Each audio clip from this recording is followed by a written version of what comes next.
Backtesting assesses the viability of a trading strategy by discovering how it would play out using historical data. I will show you a backtesting strategy that I have chosen to do through the Bloomberg equity screening software. Using the equity screening software, I created a portfolio with the companies that I wanted to backtest. In this portfolio, there were companies with a market cap between 500 million to 1 billion. Those companies I decided should have a price to earning ratio less than 25, a price to book ratio greater than or equal to 1, a dividend yield of greater than or equal to 3.5. After these results and criteria were put in, I came out with 23 companies in 2019. The analysis period I decided to take was 10 years back quarterly. This would be considering companies that entered this portfolio by meeting the criteria 10 years ago would be where I started in investments. As the years progressed, companies that met the criteria would stay in the portfolio, and companies that moved out of the criteria would be removed from the portfolio.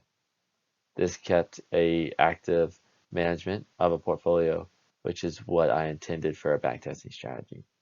In order to compare it to an indice, I chose the S&P 500 index, which would be a good representation of a success. Once the Bloomberg software completed the process of backtesting, I was presented with results. The periodic return under the FIN 551 is the portfolio return each quarter. The periodic return S&P-X is the return each quarter for the S&P 500 index. Between the two of them, there is a turnover. The turnover is demonstrating a change in return from the previous quarter on average. The following table presents companies in the far left, the number of companies that were entered into the criteria. Because we had to go back 10 years, those same companies might not have been in there 10 years ago.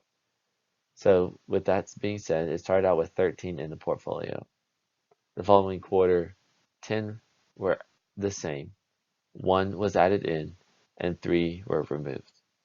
This progressed throughout the quarters all the way up until 2019, when we were left with the 23 that were found.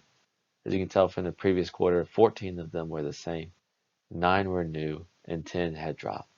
This kept a pretty active portfolio management, but the backtesting strategy seems to have worked.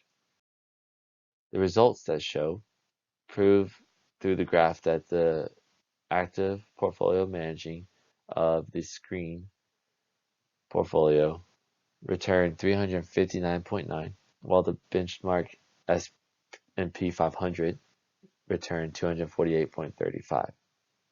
This also shows that the mean return and the mean active return were positive, and they both were above 1, demonstrating that this backtesting strategy outperformed the benchmark S&P 500. The standard deviation would be the 12.06 on average, greater than the S&P 500, so it continuously outperformed this index. The Sharpe ratio is 1 to note, where it's just at 1, meaning on average it was outperforming the S&P 500 index.